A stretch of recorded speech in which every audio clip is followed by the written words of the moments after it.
Hello friends, खूप सारं स्वागत आपल्या आणखी एका नवीन व्हिडिओमध्ये। केक तुमच्या समोर आहे, किती सुंदर झालेला आहे। 1.5 किलोचा चॉकलेट फ्लेवरचा केक आहे। कितीला दिलेला आहे हे पुढे जाऊन सांगणारच आहे। व्हिडिओ शेवटपर्यंत नक्की बघा। तर केक बघू शकता, भक्ती नाव टाकलेलं आहे आणि खूप सुंदर असा झालेला आहे। तर सगळं व्यवस्थित चालू होतं आणि केक मला उचलून अगदी छान असा ठेवायचा होता, पण ठेवता ठेवता काय झालेलं आहे ते तुम्हीच बघा। बापरे।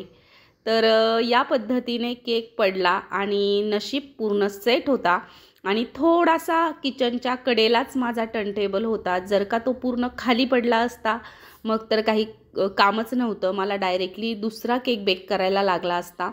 थोडासा तिरका एका बाजूला झाला होता, पण मी जर का आता त्याला उचलायला गेली असती तर आणखी डॅमेज झाला असता।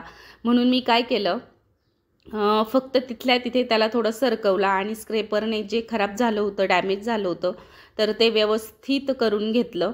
अशा पद्धतीने कधी कधी होतं आणि त्यातल्या त्यात घाई असली की मग तर होतच होतं। आणि नेमकं मला घाई होती, हळदी कुंकूचे दिवस चालू आहेत, हळदी कुंकूला जायचं होतं, त्याच्यामुळे मी रेडी झालेली तर होतेच आणि त्यातल्या त्यात शॉपवरही जायचं होतं। आहोही थोडे बाहेर गेले होते, वरदला थोड्या वेळसाठी बसवलं होतं, म्हटलं मी केक रेडी करून आणते लवकरच।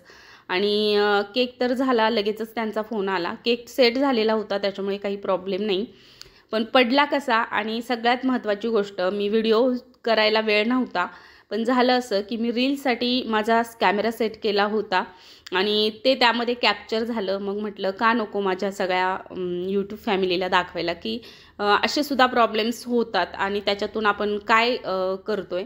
आता केक थोडासा बाजूला गेलेला आहे, पण मी काय केलं आहे, पुढच्या साईडने बॉल्स अरेंज केलेले आहेत, जे फॉक्स बॉल येतात ते सध्या ट्रेंडिंगमध्ये चालणारी गोष्ट आहे, त्याच्यामुळे मी सुद्धा तेच यूज करते आणि मी नाशिकवरून ते मागवलेलं आहे।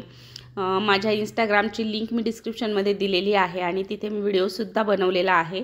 केक न्यायचा होता माझ्या माहेरी, त्याच्यामुळे मग लांब न्यायचा होता, एक 15-20 किलोमीटर, म्हणून मग मी या पद्धतीच्या स्टिक्स वापरते। स्टॅकिंग करून घ्यायचं आहे केकला आपण। आता दुसऱ्या ज्या थोड्या वेगळ्या येतात डॉवेल्ससारख्या, तर त्या नव्हत्या शिल्लक राहिल्या, म्हणून मी या तरी म्हटलं चला केकला थोडासा आधार होईल आणि त्या इनव्हिजिबल करायच्या आहेत आपल्याला। थोडंसं पॅलेट नाईफने पुन्हा एकदा व्यवस्थित करून घ्यायचं आहे। केक तर रेडी झाला आहे आणि बघू शकता आता मला तिथे करायचं आहे, फॉक बॉल वगैरे लावून घ्यायचे। तर मी या पद्धतीने पूर्ण केक जो आहे तो बनवून घेणार आहे आणि रीलसाठी मी कॅमेरा सेट केला, पण त्यामध्ये सगळं कॅप्चर झालं, म्हणून म्हटलं चला माझ्या यूट्यूब फॅमिलीला का नको दाखवायला।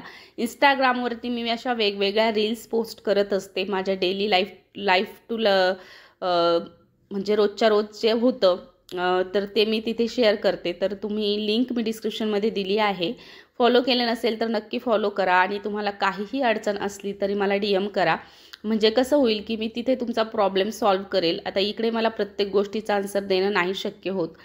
आता जसं आपण केक शॉप सुरू केलेला आहे तसे केकसुद्धा खूप सारे रोजचे 10-12 तरी केक बनवावे लागतातच, त्याच्यामुळे आणि बाकीची सगळी घरातली कामं तुम्हाला माहिती आहे। तर या पद्धतीने मी इथे जो बॉल्स आहेत फॉक बॉल्स, तर ते अरेंज केले आणि कुठेही असं वाटत नव्हतं की आपला केक थोडा तिरका झालेला आहे। आणि फ्रंटचा लुक मी तुम्हाला नंतर दाखवणार आहे केकचा। आणि या पद्धतीचं डेकोरेशनचं सामान खूप छान मिळतं, मी रील केलेली आहे बघा जाऊन आपल्या इंस्टाग्रामच्या पेजला, धनश्री केक्स नावानेच आहे।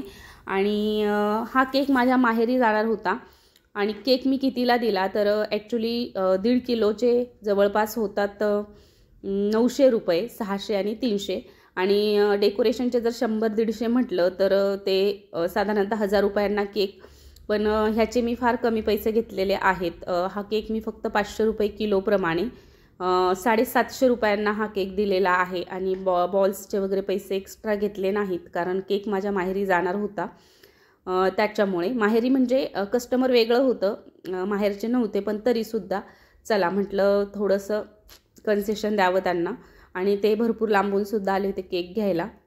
मी फारसा माझा फायदा नाही बघत कधी, पण तुम्ही बघत असता। आता तुम्ही म्हणालच ताई खूप कमी प्राईजला दिला, पण असो म्हटलं चला। आणि व्हिडिओ तर छान झालेलाच आहे, केकही छान झालेला आहे, थोडेसे मी स्प्रिंकलर्स लावलेले आहेत थोडीशी इडिबल गोल्डन वर्क जे येतं ते लावलेलं आहे, फॉईल पेपर. त्याच्यानंतर बॉल्स लावलेले आहेत, एक बर्थडेचं टॅग लावलेलं आहे, भक्तीचं नावसुद्धा लिहिलेलं आहे. आणि नक्कीच तुम्हालासुद्धा हा केक आवडणार आहे. थोडेसे स्प्रिंकलर्स टाकून घेतले, म्हटलं खूपच मोकळा मोकळा केक वाटायला नको म्हणून. आणि या पद्धतीने केक तर रेडी करून घेतलेला आहे. आणि मला माहिती केक तर तुम्हाला आवडलाच असेल. आणि जर आवडला असेल तर आपल्या कमेंट सेक्शनमध्ये एक पिंक कलरचा हार्ट द्यायला विसरू नका.